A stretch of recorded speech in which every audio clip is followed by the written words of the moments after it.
Hmm. Bakit may bawang? Bakit may bawang? Bakit?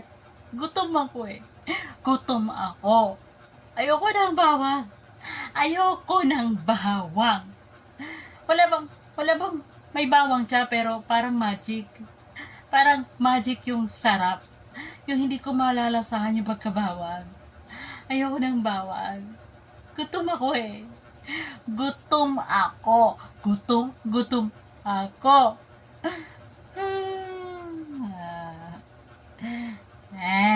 Bawang.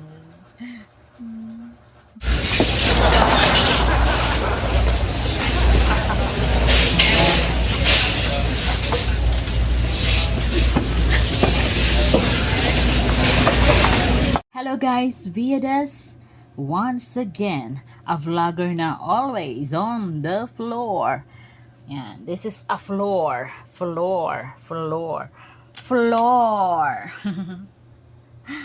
Yan, kung nakikita nyo po, kung bakit may tissue na mayroong garlic sa tissue, may bawang. Cause I hate bawang. Yun. So, magkakaiba po tayo. May mga tao na favorite nilang may bawang sa kanilang pagkain. And, ang iba naman ay ayaw. Ako po guys, I hate bawang. Lalo na yung amoy niya. Katapos yung nalalasahan ko siya. Bumabaliktad pong sikmura ako talaga. Nasusuka ako. Take note guys. Wala po akong lahing aswang kaya ayoko ng garlic. Wala naman po. Okay naman po ako. Di po ako yung may lahing aswang. Kaya ayoko ng garlic. Di ko lang talaga gusto yung amoy niya at saka yung lasa niya. Yun. So, ako ang nag-a-adjust. Tatanggalin ko isa-isa ang lumulutang na bawang sa pagkain ko or ang nakikita kong yellow white, yan, bawang yan, ito, bawang to, ganon. Isa-isa kong tinatanggal. Ang may iwan na lang yung amoy niya sa pagkain ko, at yung lasa ng ulam, or yun lang may iwan. Pero hindi ko malalasahan ang napakalaking bawang na chop-chop. So, yun. Paglilinaw lang, wala pa akong lahing aswang. Talagang ayoko ng bawang. Kailangan naman kasi ang bawang sa ating mga niluluto or na ricados, kailangan siya nasahog dahil ang bawang ang nagbibigay ng panglasa sa pagkain natin din. Isa rin siya. And it's good to our heart and to our health, sabi pa nga nila. Kaso ako, I hate talaga bawang. Yung tipong gusto mong mag-breakfast ng agahan na mayroong fried rice, katapos biglang may luto, may nakalagay sa fried rice na bawang. Tapos gusto mong kumain ng fried rice. Parang sabi ko, bakit may bawang?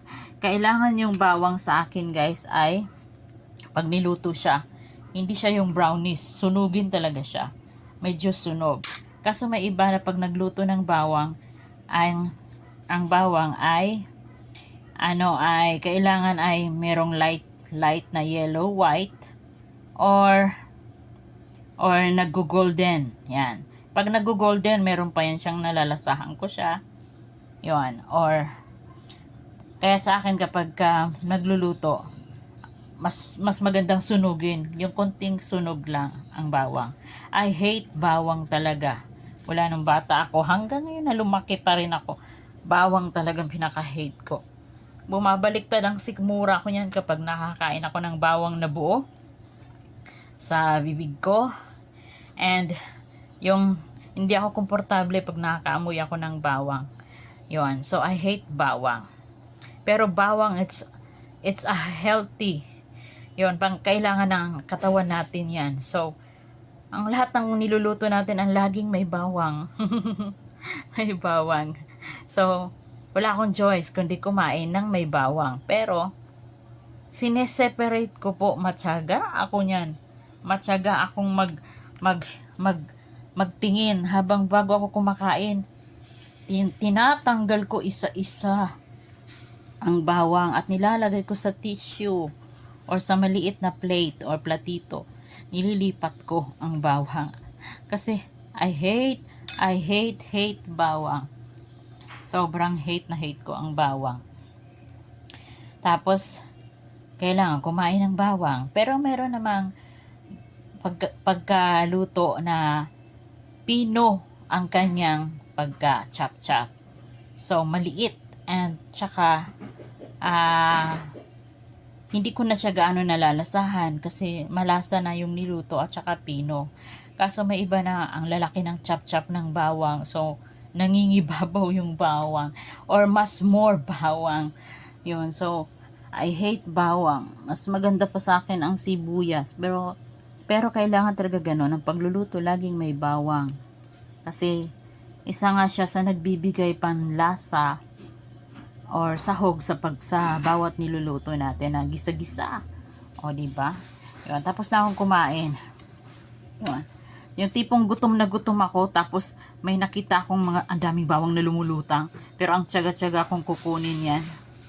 Yan. Pero maganda po ang bawang sa ating puso at sa ating toxin sa ating katawan. Sabi ko nga, kakain ako ng bawang pero pwedeng capsule na lang siya na iinumin. May capsule naman natang bawang. Yun. So, share ko lang sa inyo ang mga hindi ko gusto or hindi ko like para may alam kayo about me. Yan. Thank you for watching for this short video. I'm Vidas, and like and subscribe and comment down below kung isa rin kayo sa hate nyo ang bawang. Pero we have no choice. Every meal or every recipe na niluluto, there is a garlic.